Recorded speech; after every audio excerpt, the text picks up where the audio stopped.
মা গো, মরে গেলাম গো, মরে গেলাম। এরকম একটা জায়গায় কোন হতচ্ছাড়ি সাবান ফেলেছে রে? এই মিনু, মিনু, কোথায় গেলি রে তুই হতচ্ছাড়ি? এদিকে আয়, তাড়াতাড়ি এসে দেখ আমার কি অবস্থা হয়ে গেছে। সব দোষ তোর। কোথায় যে গেছে ওই অপয়া মেয়েটা, কিছুই বুঝতে পারছি না। আরে মা, কিভাবে পড়ে গেলে বলো তো? আমি তো কিছু বুঝতে পারছি না। তোমার খুব লেগেছে তাই না মা? আমার হাতটা ধরে উঠো মা, তোমার ব্যথা আমি সহ্য করতে পারি না। ও মা গো, আমার মাকে তো ওই মিনু ফেলে দিল। কি সর্বনেশে কাণ্ড! ও মা, মা, কি করে পড়ে গেলে তুমি এখানে? আর এখানে এত সাবান কেই বা ফেলেছে? আমি জানি না রে কামিনী, এখানে কে সাবান ফেলেছে। তবে এই মা মরা অপয়া মেয়েটা ছাড়া কে সাবান ফেলবে এখানে? শোন অপয়া, তুই হচ্ছিস আমার সৎ মেয়ে। তুই আমাকে কখনোই মা বলে ডাকবি না, বুঝেছিস? আর তুই আমাকে যদি কখনো স্পর্শ করেছিস তো তোর ওই 2 হাত আমি পুড়িয়ে ফেলবো। মা, আমি কখনো নিজেকে সৎ মেয়ে মনে করি না। আমি মনে করি তুমি আমার আসল মা। খুব ছোটবেলাতেই মাকে হারিয়েছি।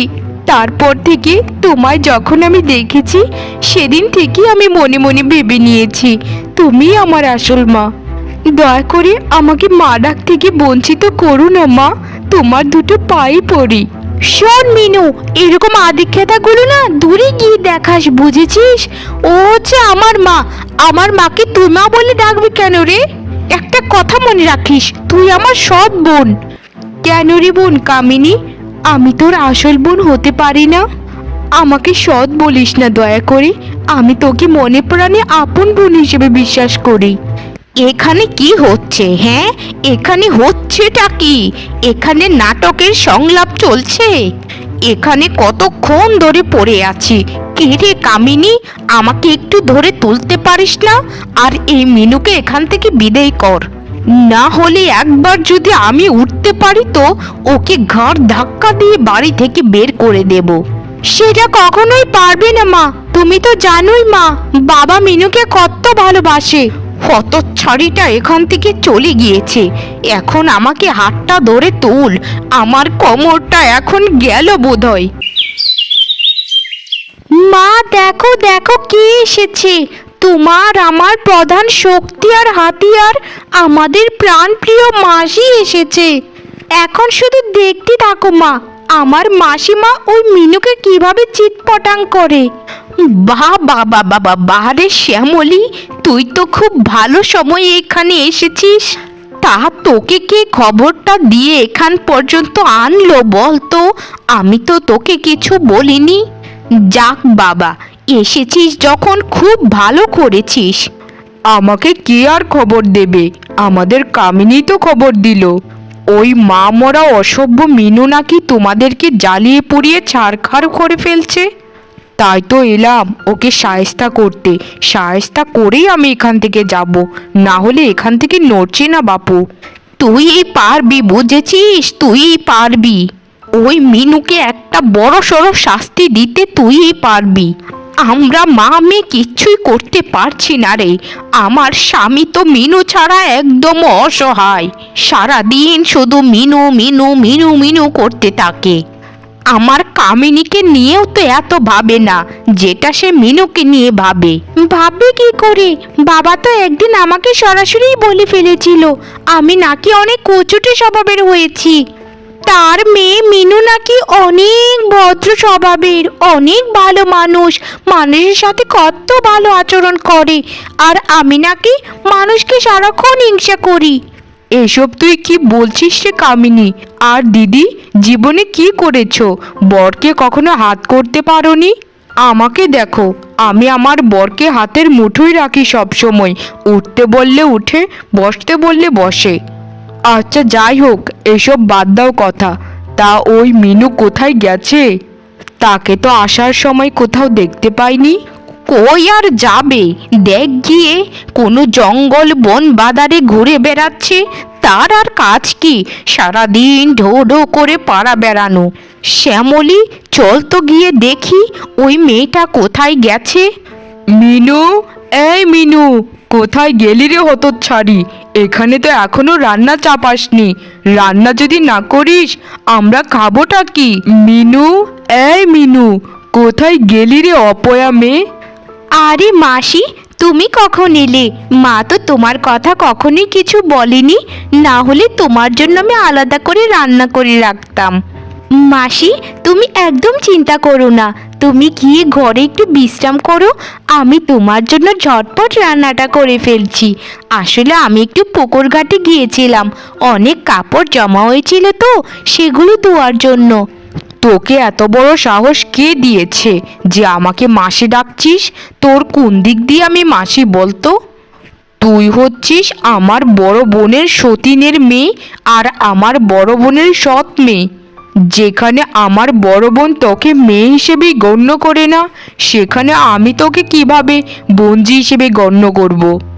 এই মেয়ে যতদিনই সংসারে থাকবে ততদিনই আমি আর আমার মেয়ে মিলে মরে যাব। দেখেছিস শ্যামলী, কোনো কাজই করে না সে, সারাটা দিন ঢো ঢো করে ঘুরে বেড়ায়। তোকে কে বলেছিল রে আগে কাপড় ধুতে? আগে রান্নাটা করতিস। ঘরের মানুষগুলো থাকবে উপবাস, আর সে গিয়ে পুকুর পাড়ে বসে বসে গল্প করবে আর একটু আধটু কাপড় ধোবে। বাহ বাবা বাবা বাহ! মা, তুমি তো গতকালকে আমাকে বলেছিলে যে ঘরে রান্নার চুলায় আগুন জ্বালানোর আগে কাপড়গুলো ধুয়ে আনবি। আর কাপড়ও তো এক দুটো নয় মা, তুমি তো জানোই কতগুলো কাপড়। তবে মা, তোমরা একদম চিন্তা করো না, আমি খুব তাড়াতাড়ি রান্নাটা করে ফেলবো। দেখেছো মাসি, দেখেছো, এই অপয়া মেয়ে আমার মাকে মিথ্যেবাদী বলছে। এই হতচ্ছাড়ি, এই, আমার মা তোকে কখন বলেছিল রে যে রান্না বাড়া ফেলে রেখে কাপড় ধুতে? তোর কি লজ্জা লাগে না আমার মার নামে মিথ্যে কথা বলতে? হতচ্ছাড়ি অপয়া মেয়ে একটা! আমাকে বিশ্বাস কর বোন, মা গতকাল রাতে সত্যি আমাকে এসব কথা বলেছিল। মার হয়তো কথাটা খেয়াল নেই, কিন্তু আমার স্পষ্ট মনে আছে। মা মিনু, তোর কি হয়েছে বলতো মা? তোর চোখে জল, তোর কি নিয়ে এত কষ্ট? আমাকে দয়া করে বল মা, আমার বুকটা ফেটে যায় তোর চোখে জল দেখলে। বল মা বল, এভাবে চুপ করে থাকিস না। বাবা, আমার মায়ের কি হয়েছিল যে এত তাড়াতাড়ি আমাকে রেখে তার চলে যেতে হলো? আমার বোনকে আমি বোন বললে বোন অনেক রাগ করে, আর আমার মাকে মা বললে সে বলে আমি নাকি তার সৎ মেয়ে। কেন বাবা, কেন? তুমি কি বলতে পারবে আমি তাকে মা বলে ডাকলে কি এমন ক্ষতি হয়ে যায়? তোর মা যখন তোকে একদম ছোট রেখে মারা গিয়েছিল, তখন আমি তোর কথা চিন্তা করেই আবার দ্বিতীয় বিবাহ করেছিলাম। ভেবেছিলাম তোর নতুন মা আসলে তোর মনটা অনেক ভালো লাগবে, আর একটা মাকেও পাবি নতুন। তাকে এ বাড়িতে আনার কারণই ছিল তোর জন্য। ভেবেছিলাম তার দ্বারা তোর মায়ের অভাবটা পূরণ হয়ে যাবে, কিন্তু আফসোস সেটা হয়নি। সেটা তো কখনোই হবে না বাবা, কারণ আমার কপালটাই পোড়া। আমার কপালেই কোনোদিন সুখ লেখা ছিল না। যদি কপালে সুখ লেখা থাকতো কোনোদিন, তাহলে আমার সৎমা আমাকে মেনে নিত। কিন্তু ছোটবেলা থেকেই আমার নতুন মাকে কোনো দিনও মা বলে ডাকতে পারিনি, মন ভরে কথা বলতে পারিনি। এই কষ্ট, এই যন্ত্রণা তো তারা বুঝবে না বাবা। বুঝবে না রে মা, বুঝবে না, কারণ তাদের পাষাণ হৃদয় কখনো গলেই না। তবে মা, তুই নিজেকে এত একা ভাবিস কেন বলতো? তোর বাবাও কি মরে গেছে নাকি? তোর বাবা এখনো বেঁচে আছে, এটা মনে রাখিস। আমার মৃত্যুর আগে তোর একটা শক্ত বন্দোবস্ত করে যাব, তুই কোনো চিন্তা করিস না মা। তুই হচ্ছিস আমার প্রাণ, যাকে ছাড়া এক মুহূর্ত বাঁচা যায় না। বাবা, তুমি যাই বলো না কেন, মৃত্যুর কথা আর কোনো দিনও তুমি মুখ দিয়ে বলবে না। তুমি যদি মরে যাও তাহলে আমিও মরে যাব, এই শেষবারের মতো বলে দিলাম। আর যদি কখনো এইসব কথা বলেছো তো তখন তোমার সাথে হবে। আচ্ছা রে মা, আচ্ছা। আমার পাগলি মেয়েটা, আমি কখনো এইসব কথা বলবো না আর। এই তো এই তো আমার লক্ষ্মী বাবা, তোমায় খুব ভালোবাসি বাবা। তুমি ছাড়া এই পৃথিবীতে আমার আপন বলতে কেউই নেই। গিন্নি, আমার মেয়ে মিনুর জন্য একটা খুবই ভালো পাত্র দেখেছি। মিনু তো তোমাদের বোঝা, তাই না? তাই এই বোঝাটাকে হালকা করে দিচ্ছি। আমার বন্ধুর ছেলের সাথে মিনুর বিয়ে হবে। সে অনেক বড় ব্যবসায়ী। তোমার ওই বন্ধুর ছেলেকে না আমার মেয়ে কামিনী পছন্দ করত? তোমার কত বড় সাহস! তুমি তোমার মেয়েকে তোমার স্বার্থ হাসিলের জন্য তার কাছে বিয়ে দিতে চাইছো। তোমার বন্ধুর ছেলে তো অনেক বিত্তবান, প্রভাবশালী। ওই ছেলের সাথে আমার মেয়ে কামিনীরই বিয়ে হবে, এটাই শেষ কথা। এই বিয়ে হবে না, বুঝেছো? এই বিয়ে হবে না। সব সময় তো তুমি বাবা নিজের মেয়ের কথাই ভাবো, আমার কথা কোনোদিন তুমি ভেবেছো? তোমার মেয়ে মিনু তো খুব ভালো মেয়ে, আর আমি তো সবসময় কুচুটিগিরি করি, তাই না? কিন্তু শোনো বাবা, তোমার বন্ধুর ছেলের সাথে যদি মিনুর বিয়ে দিয়েছো, তাহলে দেখবে আমি কতটা খারাপ। কামিনী, আমি কিন্তু তোর বাবা, সেটা কিন্তু ভুলে যাচ্ছিস তুই। আমার সাথে ভদ্রভাবে কথা বল। দেখ দেখ দিদি, তোর বরের অবস্থা দেখ। তার মেয়ে মিনুকে কিছু বলতেই তেলে বেগুনে জ্বলে উঠল। জামাইবাবু, আপনি কিন্তু ভুলে যাচ্ছেন, মিনু শুধু একটাই আপনার মেয়ে নয়, আপনার কিন্তু আরও একটা মেয়ে আছে ঘরে। কামিনী যখন আপনার বন্ধুর ছেলেকে পছন্দ করে, তবে কামিনীর সাথেই তার বিয়েটা ঠিক হোক। ওরা যা কোছুটে ছিল, সেখানে তুমি এসে আরো কোছুটেগিরি শিখাচ্ছ। শোনো, আমার বন্ধুর ছেলেও কিন্তু মিনুকে খুব পছন্দ করে। তাই আমাদের কথাই তো আর হবে না। ছেলে পক্ষ যাকে পছন্দ করেছে তার সাথেই তাকে বিয়ে দিতে হবে। আগে তোমাদের ঘরের কাঁটাটা বিদায় হোক, তারপর তোমাদের মেয়েকে তুমি যেভাবে ইচ্ছে সেভাবে বিয়ে দিও। বুঝেছি, বুঝেছি তোমার সব কথা। আমি যদি মরে গিয়ে কান্না করে করে বলি যে ওই ছেলের সাথে মিনুকে বিয়ে দিও না, তবু তুমি ওই ছেলের সাথেই মিনুকে বিয়ে দেবে। কারণ কি জানো? কারণ তুমি তো চাও যেন আমার মেয়েটা সবসময় দুঃখে কষ্টে থাকে, আর তোমার মেয়েটা যেন খুবই সুখে শান্তিতে থাকে। যদি মনে করে এমনটাই চাই, তাহলে ঠিক আছে, আমি এমনটাই চাই। আমার মা মরা মেয়েটাকে তোমরা যে পরিমাণে অত্যাচার করো, সেটা মানুষের সাথে মানুষ করে না। সারাটা দিন ধরে গাধার মতো খাটাও, ঠিক মতো খাবারও দাও না, আর আমি বাড়িতে থাকলে তো মারধরও করো। দেখেছিস রে দিদি, জামাই বাবু তোর কত ভুল ধরছে। ধরতে দে শ্যামলী, ধরতে দে। চোরের 10 দিন আর মালিকের 1 দিন, এটা মনে রাখিস।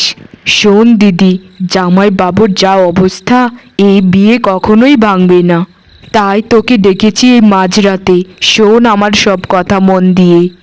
বল বল রে ছোট, আমাকে তাড়াতাড়ি বল, কি বুদ্ধি। আমার শরীরে আগুন জ্বলছে।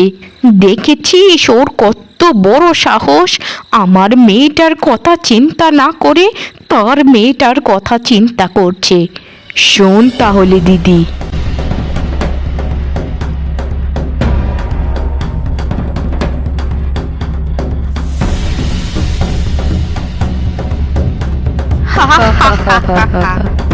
বাহ বাহ, খুব ভালো বুদ্ধি রে। মা মিনু, তোর তো কিছুদিন পর বিয়ে, তাই না মা? তোর সাথে আমরা অনেক অন্যায় করেছি রে মা, আমাদেরকে ক্ষমা করে দিস। আমরা সবাই আমাদের ভুল বুঝতে পেরেছি। তুই আমার সৎ মেয়ে হয়েছিস তো কি হয়েছে, তুই এখন থেকে আমার আপন মেয়ে, নিজের মেয়ে। সত্যি বলছো মা? তুমি এখন থেকে আমাকে নিজের মেয়ে বলবে? আমার এত খুশি লাগছে, এত খুশি লাগছে যে তোমায় কি বলবো মা। হ্যাঁ রে মিনু, আর আমি তোর আপন মাসি আজ থেকে, বুঝেছিস? তুই আমাকে সারাটা দিন মাসি মাসি বলে ডাকবি, আমি আর বিরক্ত হব না। সারাটা দিন কত কাজ করিস, তোর চেহারার উপর দিয়ে কত দখল যায়, তা ভেবে আমার কান্না পায় রে। আহারে বেচারি মিনু আমাদের জন্য কত কষ্ট করে। না না মাসিমা, এরকম কোনো ব্যাপার নয়। তোমরা যদি আমাকে আপন ভাবো তাহলে আমি সারাটা দিন কাজ করব, আমার কোনো কষ্ট হবে না। তবে আমি আজ সব থেকে বেশি খুশি যে আমি তোমাদের পরিবারের অংশ হতে পেরেছি। হ্যাঁ রে মা, আমরাও অনেক খুশি। শোন মা মিনু, কিছুদিন পর তোর তো বিয়ে হবে, তাই তোর চেহারার একটু যত্ন নিতে হবে। আমরা তোর এসব কথা ভেবেই অনেক দামি একটা ক্রিম এনেছি তোর জন্য। যা মা, ওই ক্রিমটা গোসল করে লাগিয়ে ফেল মুখে, তোর চেহারা চাঁদের মতো সুন্দর হবে। এখনই যা কেমন। মা মাসি, আমার জন্য তোমরা তো কষ্ট করে একটা ক্রিম এনেছো, সেটা না দিয়ে আমি কি থাকতে পারি? আমি এখনই যাচ্ছি। বা বাবা বাবা বা, মার মাসির এই রূপ ছিল, তারা মিনুকে কত ভালোবেসে সুন্দরী হওয়ার ক্রিম এনে দিয়েছে। সেটা মিনুকে আমি কখনোই মাখতে দেব না। আমি ওটা মেখে আরো আরো সুন্দরী হয়ে যাব। আগে সুন্দরীটা হই, তারপর মার মাসি তোমাদেরকে দেখাবো আমি মজা, কত দানি কত চাল। মা গো, আমার মুখে এসব কি বেরোলো? মা মাসি, আমাকে দেখো আমার কি অবস্থা হয়েছে। এটা তোমরা কি ক্রিম এনে রেখেছিলে বলো তো, যেটা মাখতে আমার মুখে কি এসব বেরিয়েছে? আমার এখন কি হবে? আমার এত সুন্দর চেহারাটা কি হয়ে গেল? নিজেকে নিজে দেখতেই ভয় করছে। আমি এখন কি করব? ওরে হতচ্ছাড়ি পাজি মেয়ে, এটা তুই কি করলি? এটা তো মিনুর মাখার কথা ছিল, এটা তুই কখন করলি রে? এটা মিনুকে এনে দিয়েছিলাম যেন তার এই অবস্থা হয়, কিন্তু তুই এসব কি মাতব্বরি করে মুখে মাখলি? এ কি সর্বনাশটা করলি রে তুই কামিনী? এই তোর মুখে যে দাগ হলো, এই দাগ তো কোনো দিনও আর যাবে না। হায় রে, এখন তোর কোনো দিনও বোধহয় বিয়ে হবে না, তোর জীবনটা শেষ হয়ে গেল রে। ছি ছি ছি ছি ছি ছি, মা মাসি, তোমরা এত বড় স্বার্থপর! তোমরা আমার বিয়ে ভেঙে দেওয়ার জন্য আমার মুখে এসব মাখাতে চাইছিলে, এত ভালোবাসা দিচ্ছিলে তখন এজন্যই, তাই না? তোমাদেরকে আমি চিনে গেছি মা মাসি, চিনে গেছি। তোমাদের জন্য আমার জীবনটা শেষ হয়ে গেল, তোমাদেরকে আমি কোনোদিনও ক্ষমা করব না। হ্যাঁ, আমার এখন কি হবে? আমার কি হবে গো?